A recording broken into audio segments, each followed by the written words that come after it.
Bon dimanche à chacun de vous. Bienvenue à cette célébration en ce dimanche 24 mai. Alors, merci de nous laisser entrer chez vous, de nous laisser vous servir spirituellement au travers de ces célébrations et tout ce qui se fait durant la semaine. Vous pouvez retrouver toutes nos informations dans notre infolette que nous envoyons à chaque semaine. Alors, on ne peut pas se voir directement, mais on sait qu'on est unis ensemble alors que nous nous retrouvons sur ces différentes plateformes virtuelles. Alors, les belles journées sont arrivées, le soleil est arrivé. Il nous semble que ça fait du bien de pouvoir avoir cette belle température et de pouvoir anticiper aussi le moment où on pourra se réunir. De plus en plus, le déconfinement se déploie et nous aurons certainement, éventuellement, l'occasion de pouvoir nous rassembler dans notre bâtiment. Alors, je vous invite donc à nous suivre cette semaine. Et puis, j'aimerais juste, avant de laisser la place au pasteur Stéphane Leclerc pour l'enseignement ce matin, vous lire ce court extrait du psaume 145, alors qu'il est dit « Je louerai l'Éternel tous les jours, et je célébrerai jusque dans l'éternité. L'Éternel est grand et très digne de louange.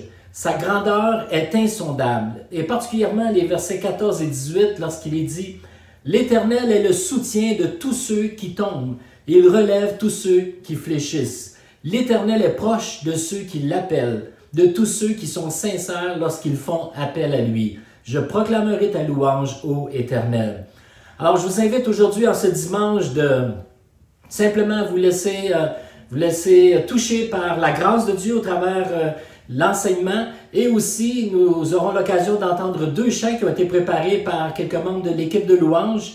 Au travers l'enseignement, vous entendrez ces deux excellents chants. Alors, je vous invite à simplement être bénis dans la grâce de Dieu. Passez un très, très bon dimanche. Amen. Paix au monde,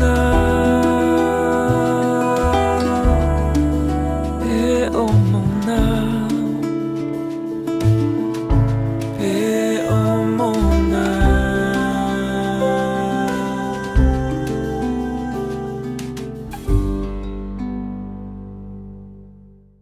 Bonjour à tous, j'espère que vous allez bien.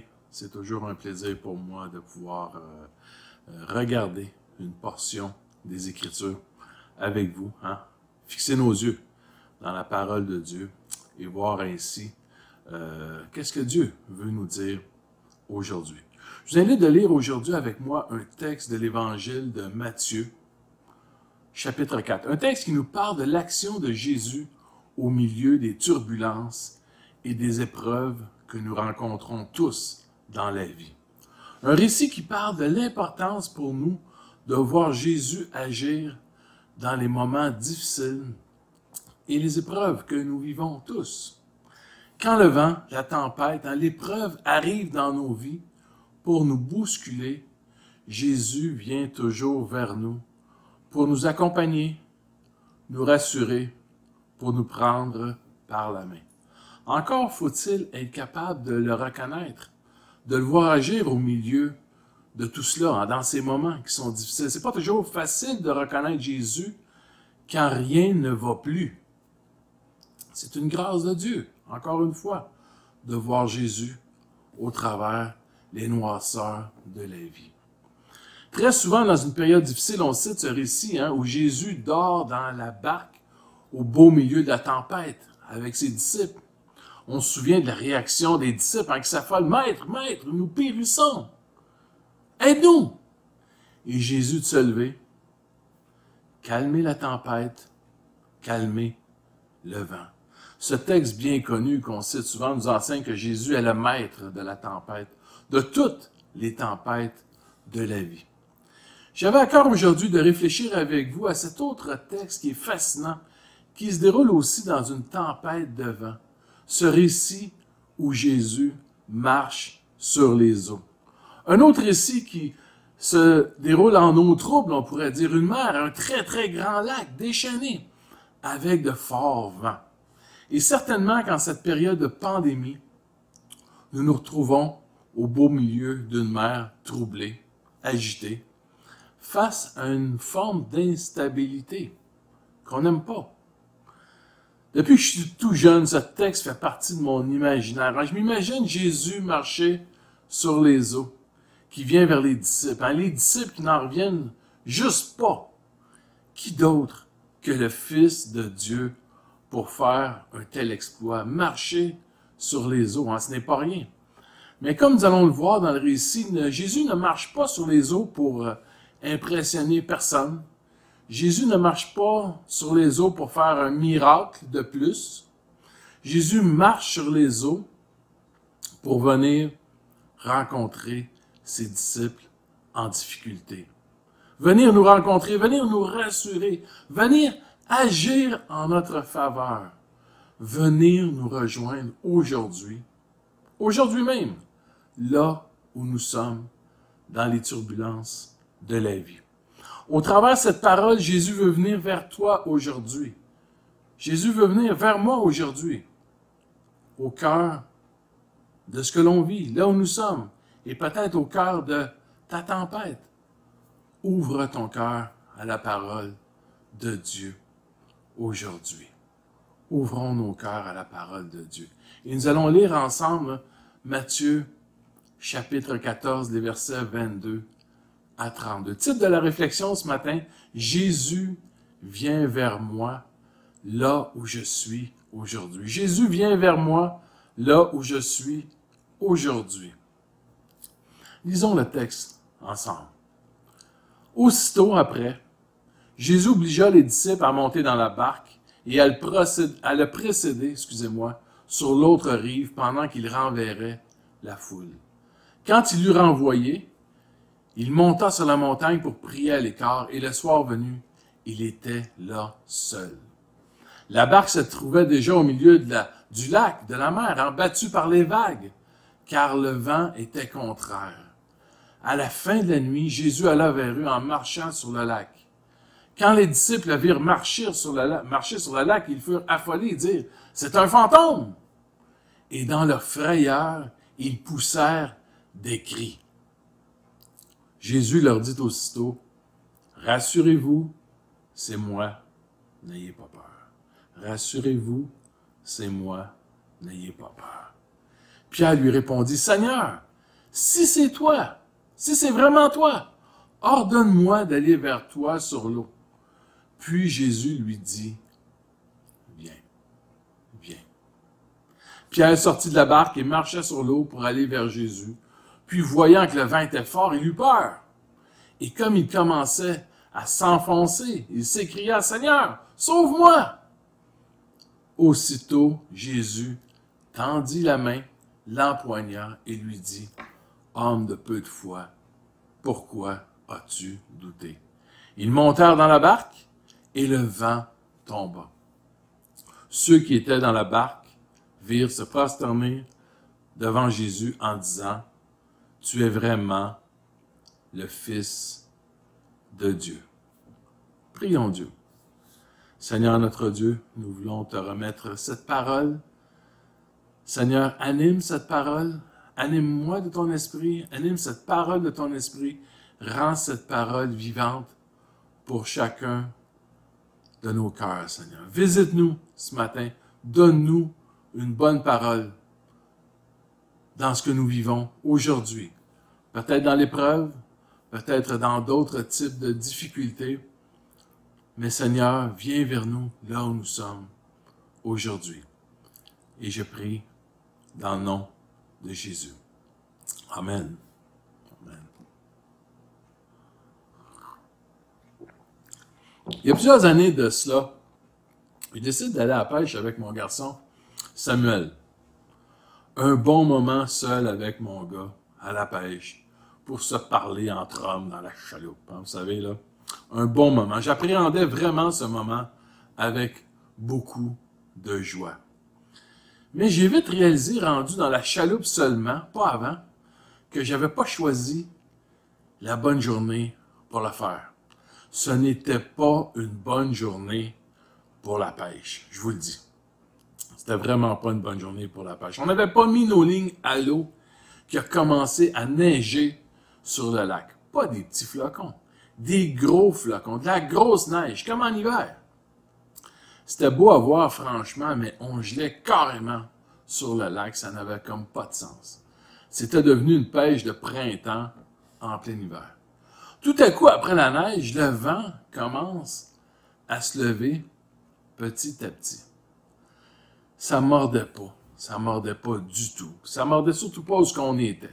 Les poissons devaient être gelés comme nous. Alors, je décide, j'ai une idée, d'aller à l'autre bout du lac. Je dis, on va changer de place, on va changer de spot. Avec le petit moteur électrique qui m'avait été donné par la pourvoirie. Une idée de génie. Je vous le dis, là, une idée de génie. Nous avions le vent dans le dos, tout allait bien, on avançait, poussé par le vent. Mais quand je décide, à l'autre bout du lac, que j'en ai assez, après 2 heures, ça mordait toujours pas. On n'a même pas eu un sentiment que ça l'a mordu. Je décide de revenir au point de départ, tout simplement, à l'accueil de la pourvoirie. Mais je réalise tout à coup que nous avons le vent en plein dans le visage. Et moi, j'ai juste un petit moteur électrique avec moi. On était, comme on dit, dans le trouble. Ça n'avançait pas du tout sur le lac. En plus, il y avait des vagues, des grosses vagues qui entraient presque dans la chaloupe. Samuel, mon garçon, était très jeune. J'étais sur le gros nerf. J'avoue que je commençais à avoir peur pour notre sécurité et je commençais un peu à paniquer même. J'ai réussi finalement de peine et misère à rejoindre le bord de l'eau, l'accueil de la pourvoirie. Je me suis dirigé vers l'accueil de la pourvoirie en longeant le bord de l'eau. Ça a été très long. J'ai eu peur de manquer de batterie. J'ai eu chaud, j'ai eu froid, j'ai eu peur, j'ai prié Dieu, j'ai tout eu. Tout m'est arrivé. Toute la gamme des émotions. Cette histoire qui m'est arrivée, comme notre récit dans Matthieu qu'on vient de lire, nous rappelle que dans la vie, nous rencontrons de la houle, on rencontre des vagues, on rencontre des vents contraires. Parfois, nous voulons avancer dans une direction, mais on est comme immobile à cause du vent. Ça n'avance pas, ça n'avance plus. On se fait bardasser d'un bord puis de l'autre dans la chaloupe au beau milieu de la tempête de vent. Et franchement, qui ne rencontre pas de vent contraire dans sa vie? Vous en rencontrez certainement comme moi. Qui ne rencontre pas de vent contraire dans sa vie? Pour bien situer notre texte d'aujourd'hui, notre récit se déroule le jour et la nuit qui suit où Jésus vient de faire cette intervention miraculeuse incroyable. Jésus vient de nourrir plus de 5000 personnes à la multiplication des pains. Ce miracle a l'effet d'une bombe. Tout le monde est impressionné. Jésus est élevé par tous. Wow! Mais qui est cet homme qui peut réaliser un si grand miracle? Nourrir une foule à partir de presque rien, quelques pains et quelques poissons. Les gens étaient tellement impressionnés parce qu'ils venaient de voir qu'ils voyaient en Jésus certainement celui qui pouvait les délivrer pour toujours de l'emprise des mauvais Romains, de l'abus de pouvoir, de l'injustice qu'ils subissaient. Tous ces gens, comme les disciples, voulaient proclamer Jésus roi, voulaient l'élever, le voyaient comme quelqu'un d'exceptionnel. Mais Jésus, lui, ne voulait vraiment pas être proclamé roi. Jésus savait que la popularité n'était pas la volonté de Dieu pour sa vie. Jésus savait cela. Jésus savait que son chemin était un chemin de souffrance sur la terre. Une identification parfaite avec notre propre souffrance humaine. Il n'était pas encore le temps pour lui d'être glorifié. Ben non. Il y avait quelque chose à faire. Jésus considérait sa vie comme celle d'un serviteur souffrant, pas comme celle d'un roi. Jésus était venu pour donner sa vie. Jésus ne voulait pas les regards sur lui. Jésus ne voulait jamais attirer l'attention sur lui, même après certains miracles, certaines actions qu'il a faites. Il a dit, n'en parlez pas à personne. Jésus avait une œuvre à accomplir. Le temps était compté. Et cette œuvre était celle de donner sa vie pour les autres. Pour régler cette situation embarrassante pour lui, Jésus ne voulait pas être élevé. Jésus oblige ses disciples à monter dans la barque et à traverser l'autre bord de la mer de Galilée pendant que lui renverrait la foule chez eux. Traverser l'autre bord, il leur dit, le texte nous dit même qu'il les obligea, et moi j'irai vous rejoindre de l'autre côté. Il se charge lui-même de mettre fin au rassemblement des 5000 personnes. C'est terminé, mes amis, s'il vous plaît, retournez à la maison. Vous avez bien mangé, il est temps pour vous de retourner chez vous. Jésus ne va pas être proclamé roi aujourd'hui. Jésus s'en charge personnellement. Et une fois que la foule a quitté les lieux et que les disciples ont déjà pris la mer, Jésus lui décide de se retirer seul sur la montagne pour prier, prendre un temps de recul, se refaire des forces, parler avec son Père.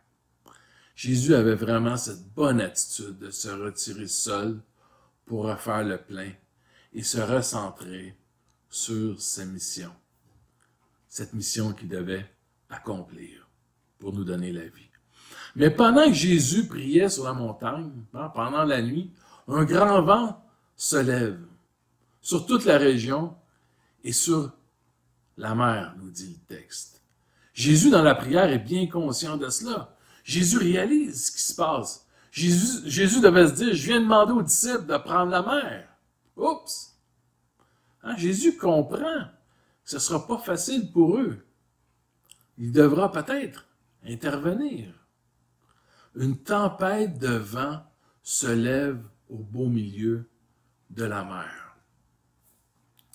Le texte nous dit que la barque était battue par les vagues. Battue, c'est un mot qui est quand même assez fort. Ça brassait pas à peu près dans la chaloupe. Ce qui veut dire que les disciples étaient gravement malmenés de gauche à droite, comme battus, brassés. On comprend l'idée ici. Ça allait mal dans le bateau. Vous connaissez l'expression « Mais dans quel bateau je me suis embarqué? » Mais les disciples devaient se poser la question. Mais qu'est-ce qui nous arrive? Qu'est-ce qui nous arrive? Belle affaire. Le Seigneur nous a demandé de prendre la mer avec ce vent. Il faut se rappeler que même si c'était des pêcheurs professionnels, la plupart d'entre eux, on pêchait rarement la nuit au milieu de la mer, au milieu des vagues, et encore moins dans les grands vents d'une tempête. Le texte nous dit que le vent était contraire même à leur direction. Ils avaient le vent, comme on dit, en pleine face. Comme moi et Samuel, dans notre chaloupe, dans la pourvoirie.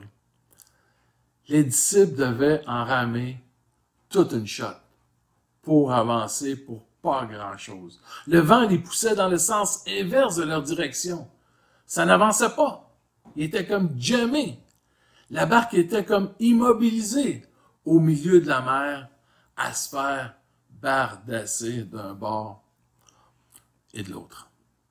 Premier point que je voulais soulever ce matin, c'est que le vent se lève toujours dans nos vies au moment où on s'y en attend le moins. Tout va bien, tout à coup, le vent se lève. La vie n'est pas toujours facile. Les choses vont bien, bang, tout à coup, le vent se lève. Comment ne pas faire de lien ici avec ce que nous vivons parfois dans la vie? Et ce texte qu'on est en train de regarder. Parfois, les situations de la vie nous malmènent royalement, de gauche à droite. Les difficultés de la vie nous touchent directement. Ils touchent directement notre monde émotionnel, nos tripes, notre fragilité, notre humanité, nos peurs, notre impuissance et certainement nos limites. Parfois, nous vivons des situations où l'on se demande si on va s'en sortir. Est-ce que le vent va lâcher? Est-ce que ça va arrêter? Ça lâche pas 2 minutes. Et c'est pire encore quand on est en plein dedans. Le temps est comme arrêté, ça n'avance pas. On voit plus clair. Nous sommes comme dans la noirceur, c'est le blackout total. Mais qu'est-ce qui m'arrive? Qu'est-ce qui va m'arriver? Qu'est-ce qui va nous arriver? On s'est tous posé la question. Et quand on est dans ces périodes difficiles, dans ces moments, on a souvent la réaction, la première réaction, je dirais, de vouloir tout abandonner dans la tempête. Pourquoi ne pas revenir en arrière, sur le bord de l'eau, où j'étais tranquille, les deux pieds sur la terre ferme? Les disciples devaient commencer à se dire, on serait mieux de retourner où on vient.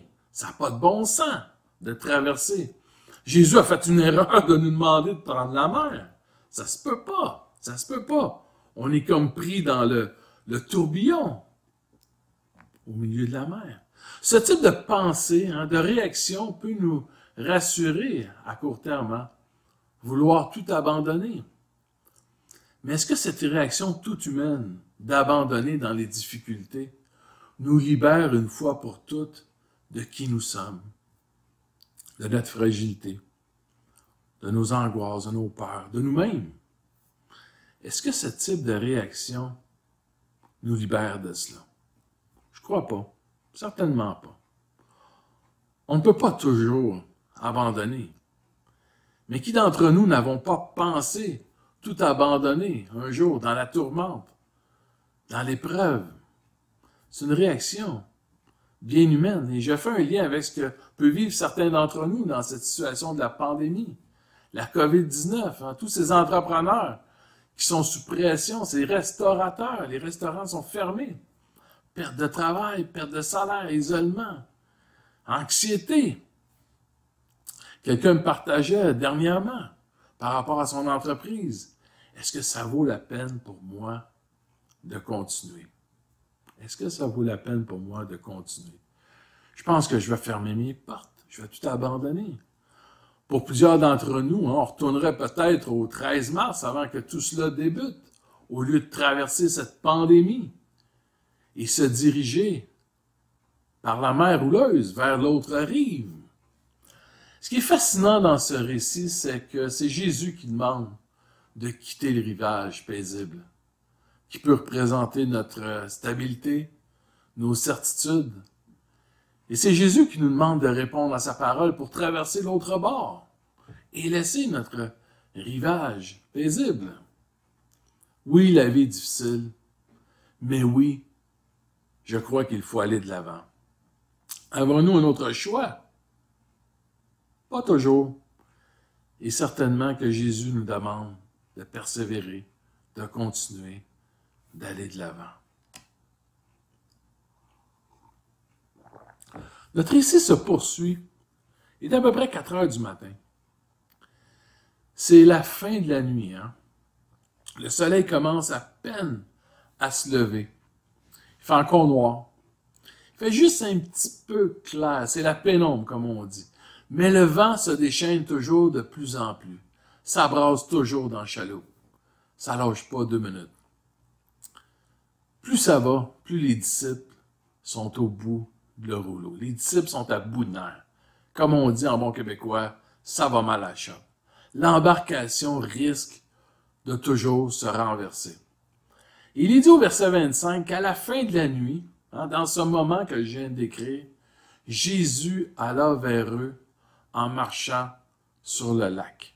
Jésus décide d'aller à la rencontre des disciples en marchant sur l'eau pour intervenir, pour les rassurer. Comme si la tempête n'était pas assez pour eux, les disciples aperçoivent de loin comme une ombre, comme une forme floue,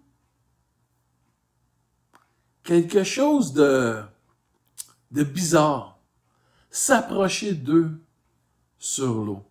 Impossible pour eux de voir clair, de savoir ce qui s'approche d'eux. Il faut savoir que dans la culture de cette époque et dans les cultures anciennes, la mer représentait les forces du mal. La mer représentait les mauvais esprits. Dans les cultures païennes, même mythologiques, quand on étudie l'histoire, la mer était un dieu mauvais.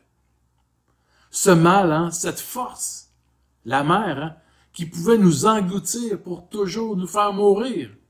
Plusieurs hommes, plusieurs femmes n'étaient jamais revenus d'une tempête sur la mer. Et l'on n'entendait plus jamais parler d'eux. La mer faisait peur. Et la mer avait comme une force. Et il est dit au verset 26 que quand les disciples le virent marcher sur le lac, ils furent affolés et dirent, c'est un fantôme! » Et dans leur frayeur, ils poussèrent des cris. Je vais vous éviter de crier. Mais c'est quoi cette ombre bizarre qui s'approche de nous? C'est pas possible. C'est un esprit, c'est un fantôme. Mais c'est quoi cette affaire-là sur l'eau? Hein, comme je viens de dire, les disciples se mettent à crier de frayeur comme des fous dans l'embarcation. C'est la panique dans le Titanic. Les disciples croient apercevoir ce qui semble être un esprit. La peur est à son comble, en plus du vent, puis en plus de tout ce qui se passe. Et dans ce pire moment de peur, de panique, d'inquiétude, il est dit au verset 27 que Jésus leur dit aussitôt, « Rassurez-vous, c'est moi, n'ayez pas peur. Rassurez-vous, c'est moi, n'ayez pas peur. » Jésus, au loin, s'approchant d'eux, leur dit, « Rassurez-vous, c'est moi, n'ayez pas peur. C'est moi, j'approche de vous. C'est moi, n'ayez pas peur. » C'est pas la première fois, ni la dernière fois que Jésus utilisera cette expression avec ses disciples. Hein. « Ayez bon courage, c'est moi, n'ayez pas peur. Hein, que votre cœur ne se trouble pas. » En Jean, et on pourrait en citer plein d'autres exemples, même dans l'Ancien Testament. Dieu dira en Samuel, chapitre 1er, « Prenez courage, n'ayez pas peur. » Le Seigneur cherche à rassurer ses disciples que c'est bien lui. Mais ça ne semble pas fonctionner. Les disciples ont la peur au ventre. Ah, la peur, hein? Elle peut nous jouer de bien vilains tours. Mais comment est-ce possible que ce soit le Seigneur plutôt qu'un esprit ou un fantôme? La voix vient du milieu de la mer. Une forme avance vers nous sur l'eau. Les disciples entendaient bien une voix, la voix de Jésus, mais ils ne percevaient encore qu'une silhouette floue dans la noirceur. Le soleil commençait à peine à se lever, comme j'expliquais tantôt. Mais c'est toi, Seigneur. Ça se peut-tu? Est-ce vraiment la voix du Seigneur? Est-ce vraiment la voix du Seigneur? Ce qui m'amène à mon deuxième point. Le Seigneur se rapproche de nous dans nos tempêtes. Oui, le Seigneur se rapproche de nous dans nos tempêtes, même quand nous avons de la difficulté à le reconnaître, à entendre sa voix. Dans l'épreuve, nous réagissons parfois comme ses disciples. Hein? Il est parfois difficile pour nous de voir clair, de discerner le Seigneur dans la tempête de nos vies, dans la noirceur de l'épreuve. C'est difficile de comprendre ce qui nous arrive. Parfois, nous ne voyons que la tempête, on ne voit que le vent, que l'épreuve. On voit ce qui nous fait mal, sans discerner, sans voir le Seigneur au milieu de tout cela. Nous sommes comme dans le noir, aveuglés par la situation difficile. Nous avons peine à la reconnaître clairement et à reconnaître la voix subtile de Jésus. La misère à voir que c'est Jésus qui vient nous rejoindre, là où nous sommes au milieu du vent et de l'épreuve. Nous sommes comme dans l'émotion, pris par notre émotion, pris par la peur et pris par notre désir de survivre, notre désir de fuir. Nous réagissons d'une façon tout à fait humaine. Jésus nous lance parfois une bonne parole, mais nous hésitons même à croire que c'est une parole de Jésus pour nous. On ne voit que l'épreuve. Mais Jésus nous dit, rassurez-vous, c'est moi, rassurez-vous, n'ayez pas peur. N'ayez pas peur, je m'approche de vous. Et on se pose la question, est-ce une parole de Jésus pour moi? Vraiment? Comme nous savons, Dieu est fidèle. Dieu ne nous abandonne jamais. Dieu marche vers nous. Il parle. Mais ce n'est pas toujours facile de le discerner. Rien ne peut empêcher Jésus de venir vers nous. Aucune mer, aucune tempête même pas le vent, même pas les vagues, même pas la mer agitée. Jésus n'attend jamais que le vent se calme pour venir vers nous. Jésus marche sur les eaux pour nous rejoindre dans l'épreuve là où nous sommes aujourd'hui. Rien n'arrête Jésus pour se diriger vers nous. Jésus veut nous rejoindre là où nous sommes, se révéler à nous là où nous sommes, nous révéler son cœur, son amour, sa bienveillance. Mais la réalité est que nous ne sommes pas toujours très bien disposés à le reconnaître, à le voir agir. Et cela est comprenable d'un point de vue humain. Nous sommes des êtres fragiles et limités. Humains, on est comme cela. L'apôtre Pierre, lui, le plus sanguin, celui qui a le plus de drive du groupe, le plus fonceur de la troupe des disciples, décide de s'en mêler. Pierre a ce besoin de voir de près si c'est le Seigneur qui parle vraiment. Il veut clarifier la situation. Il prend les devants. Il dit au Seigneur, « Seigneur, si c'est toi, si c'est vraiment toi, même Pierre n'est pas sûr. Il dit, ordonne-moi d'aller vers toi sur l'eau. » Même Pierre n'est pas certain de discerner clairement que c'est le Seigneur. Si c'est toi, Seigneur, si c'est vraiment toi, ordonne-moi d'aller te rejoindre sur l'eau. Pierre veut en avoir le cœur net. Il veut s'assurer lui-même que c'est bien Jésus. Il entend la voix, il croit comprendre que c'est le Seigneur, mais la voix qui cherche à le rassurer ne se rapproche plus de lui. C'est comme si la voix demeure à une courte distance de la barque. Seigneur, si c'est toi, Seigneur, si c'est vraiment toi, ordonne-moi d'aller vers toi sur l'eau. Je t'en prie, ne t'en va pas, reste ici, ordonne-moi d'aller constater que c'est toi, d'aller vers toi sur l'eau. Seigneur, je veux être à tes côtés, je veux te voir de près, j'ai besoin de te toucher. Attends-moi, ne me laisse pas ici, dans cette barque. Je pensais à ce récit où Jésus demande aux paralytiques sur le bord de la piscine de Bethesda, « Veux-tu être guéri? » On se souvient de ce récit où un ange de Dieu descendait, il brassait un petit peu la piscine, et le premier qui tombait à l'eau à ce moment-là pouvait être guéri.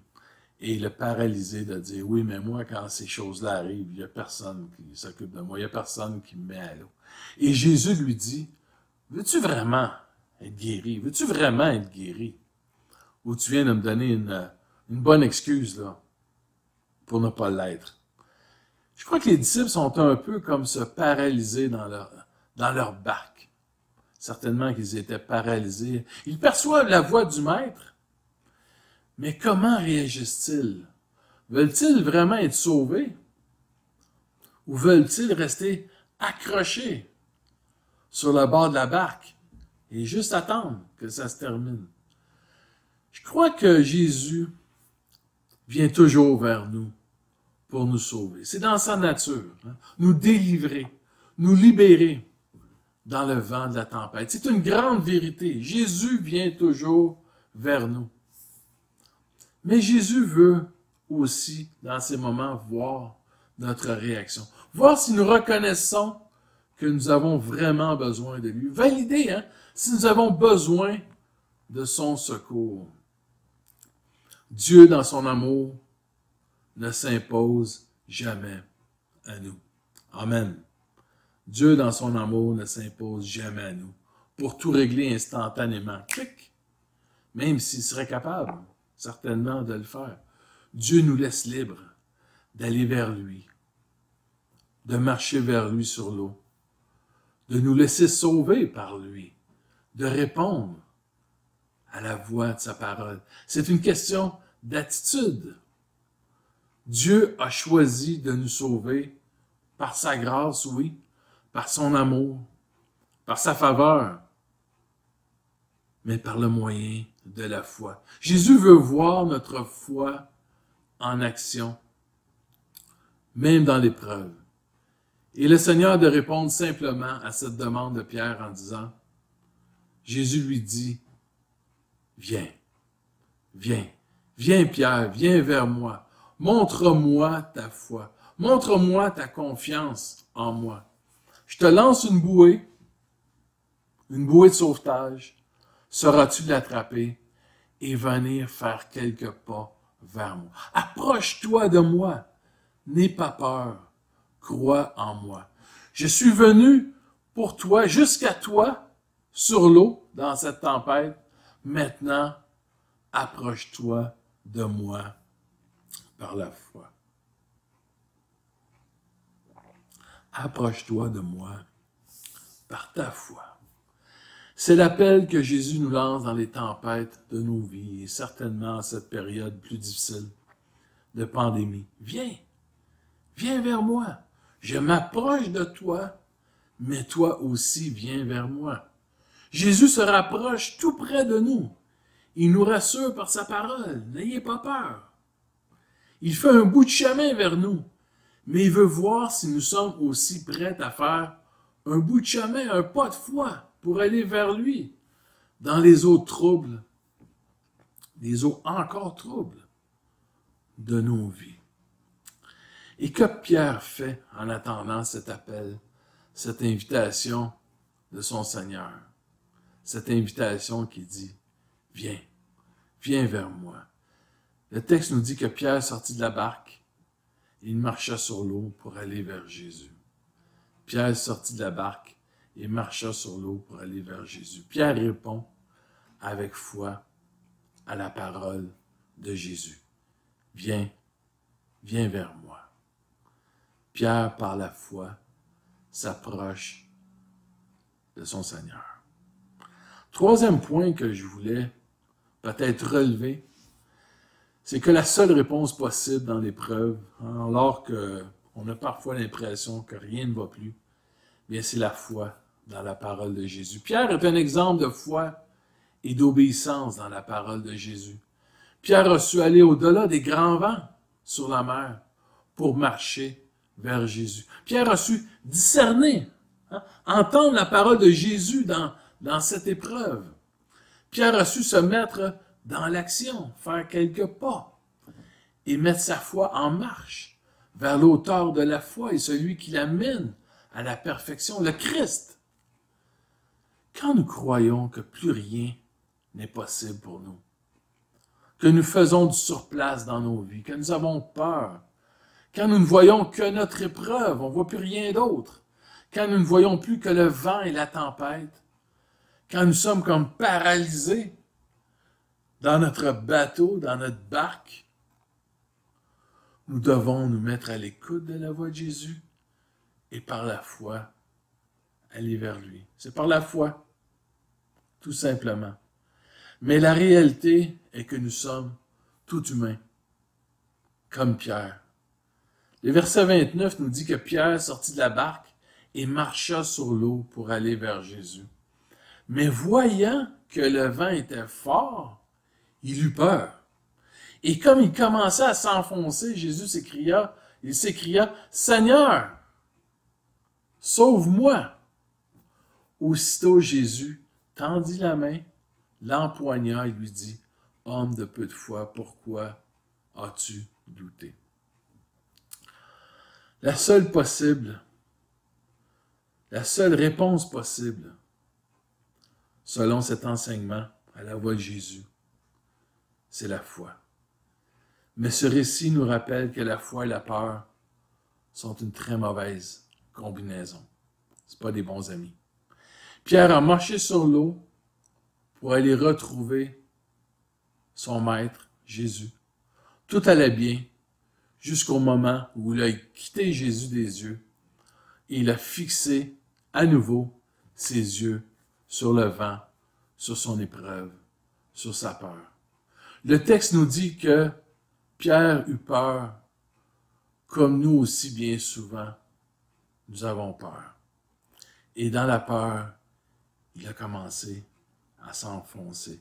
Penser à la tempête, trop raisonner, se tenir dans la peur, se centrer sur nous-mêmes, sont parfois des réflexes humains contradictoires à une simple foi en Dieu. Pierre sera toute sa vie, je crois, un homme de peu de foi, comme la plupart d'entre nous, qui doutera parfois comme nous tous. Mais Jésus, dans sa grâce, je crois qu'il ne lui reprochera jamais. Il va lui donner un enseignement, une leçon, mais pas de reproche, comme Jésus ne nous le reproche pas non plus. Jésus nous connaît très bien, il connaît nos limites humaines. Et comme pour Pierre, il nous tend la main, même quand nous nous enfonçons. Il nous tire de là, même quand nous focalisons nos yeux sur nos épreuves, sur nous-mêmes, plutôt que sur lui. Jésus nous tend la main et marche avec nous sur l'eau. Jésus, quand on s'enfonce, il nous tend la main, il nous reprend avec lui, il nous ramène avec lui dans notre bateau. Jésus nous sauve par sa grâce, par sa faveur, son amour. Jamais à cause de notre performance quelconque, une performance spirituelle ou humaine. Jésus vient vers nous par pure grâce et jamais selon nos mérites. Notre récit se termine en disant « Ils montèrent dans la barque et le vent tomba. Ceux qui étaient dans la barque vinrent se prosterner devant Jésus en disant « Tu es vraiment le Fils de Dieu. Tu es vraiment le Fils de Dieu. » Wow, wow, wow. Merci Seigneur. Merci Seigneur d'être venu vers nous sur les eaux. Nous avions besoin de toi, Seigneur. Tu es vraiment le Fils de Dieu, celui qui peut nous sauver. Alors que nous entendons la voix de Jésus ce matin, qui vient vers nous sur l'eau, dans notre épreuve, dans notre situation, sommes-nous prêts à répondre à sa voix au milieu des vents, peut-être des vents contraires à nos vies? Entendons-nous sa voix ce matin au travers ce texte de l'Évangile? Sommes-nous prêts de mettre notre foi dans la parole de Jésus, hein? Notre foi dans cette parole, n'ayez pas peur. N'ayez pas peur, je suis ici. Le reconnaître même dans la noirceur et lui faire confiance pour nos vies. Sommes-nous prêts de marcher sur les eaux troubles pour aller le rejoindre? En faire un pas de foi? Ou restons-nous comme paralysés dans notre bateau? Désirons-nous inviter Jésus dans la barque de nos vies et traverser avec lui de l'autre bord de la mer, pour passer à autre chose, du moins jusqu'à la prochaine tempête, parce qu'il y aura toujours de nouvelles tempêtes, il y aura toujours de nouveaux vents. Les vents contraires. C'est la réalité de la vie. Mais nous savons que Jésus, dans sa grâce, amen, répond toujours à ce cri du cœur quand nous nous enfonçons et que nous crions « Seigneur, sauve-moi ». Seigneur, sauve-moi. Jésus répond toujours. Jésus n'est pas insensible à ce que nous vivons tous. Il quitte sa montagne, il quitte son lieu tranquille, il quitte sa prière, hein, pour venir sur la mer trouble de nos vies, pour nous rejoindre, pour nous rassurer, pour intervenir, pour revenir avec nous dans notre bateau. Jésus vient vers moi là où je suis aujourd'hui, dans ma situation. Il vient vers moi pour me sauver. Il vient vers moi pour agir en ma faveur, me révéler sa bienveillance, sa grâce, son amour. Je vous invite à écouter un chant que j'ai demandé à Bernard. « Si la mer se déchaîne ». Un beau chant. Je vous invite à être dans un esprit de prière, Et écoutons ce beau chant. Et je vais revenir avec un moment de prière par la suite. Écoutons ce beau chant.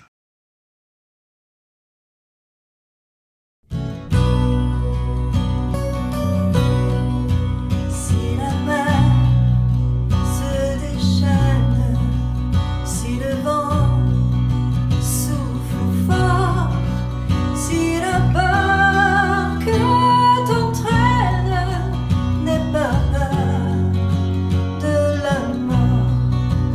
Il n'a pas dit que tu coulerais, il n'a pas dit que tu sombrerais, il a dit allons de l'autre bord, allons de l'autre bord.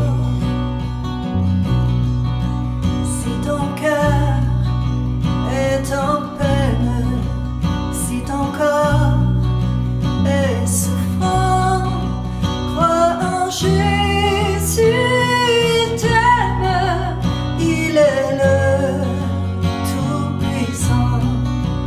Il n'a pas dit que tu coulerais, il n'a pas dit que tu sombrerais, il a dit je te délivrerai, je te délivrerai. Si un jour sur ta route tu croises le méchant, ne sois pas dans le doute, Dieu prend soin de son enfant.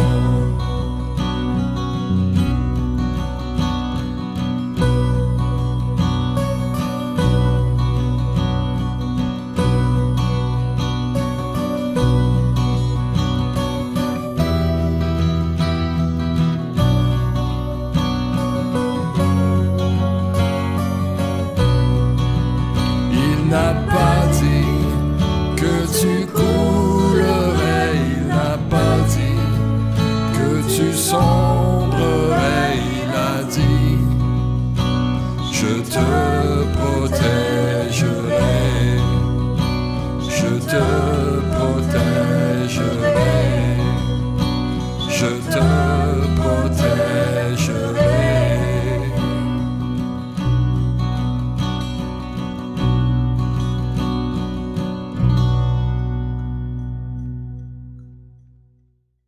Prions Dieu. Jésus, merci de venir vers moi sur l'eau trouble aujourd'hui. Maintenant, Seigneur, je veux m'approcher aussi de toi par la foi. Merci pour ta parole qui nous dit « N'ayez pas peur, je suis là. Je viens vers vous. »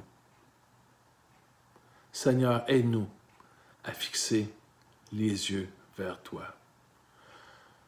Nous voulons nous prosterner devant toi, Seigneur, ce matin et dire, comme les disciples, tu es vraiment le Fils de Dieu. Seigneur, je te remets à nouveau ma vie.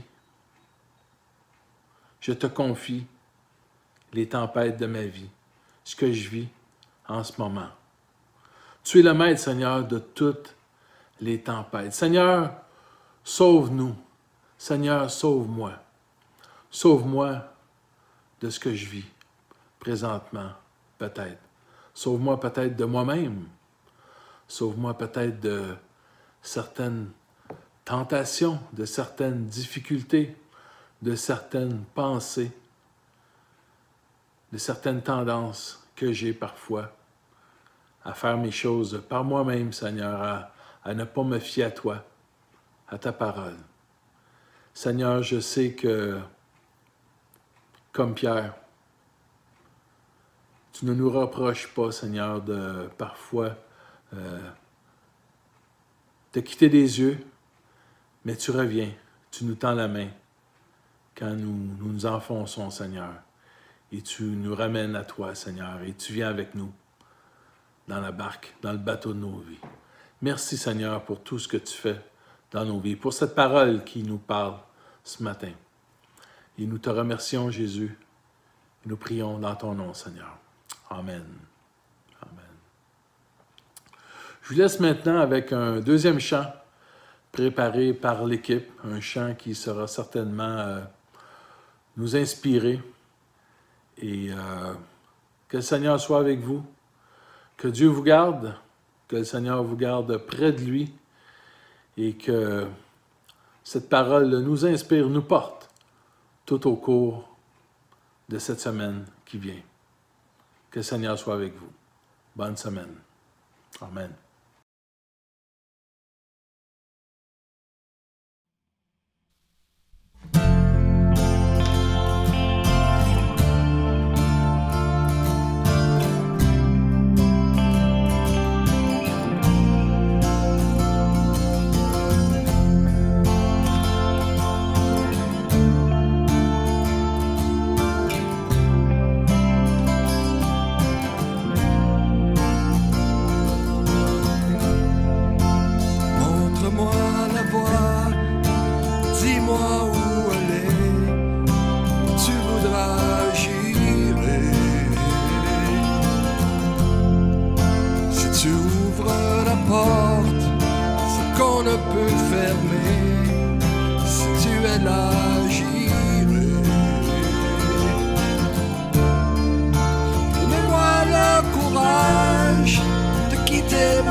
Le déposer à tes pieds, à tes pieds.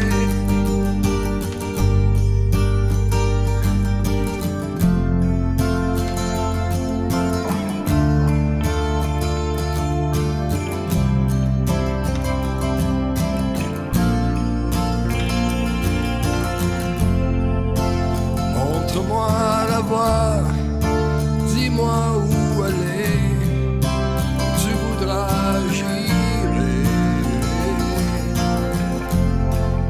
Si tu ouvres la porte, celle qu'on ne peut fermer, si tu es là, j'irai. Donne-moi le courage de quitter mon rivage et de marcher sur tes eaux. Courage d'être libre et d'oublier le passé, le déposer à tes pieds, à tes pieds.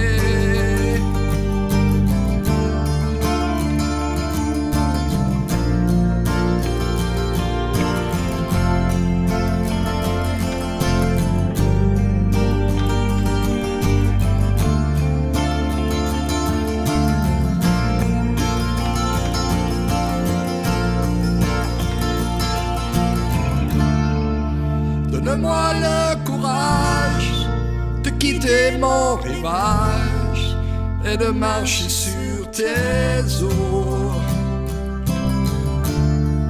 Le courage d'être libre et d'oublier le passé, le déposer à tes pieds. Donne-moi le courage de quitter mon rivage et de marcher sur tes eaux. Le courage d'être libre et d'oublier le passé, le déposer à tes pieds.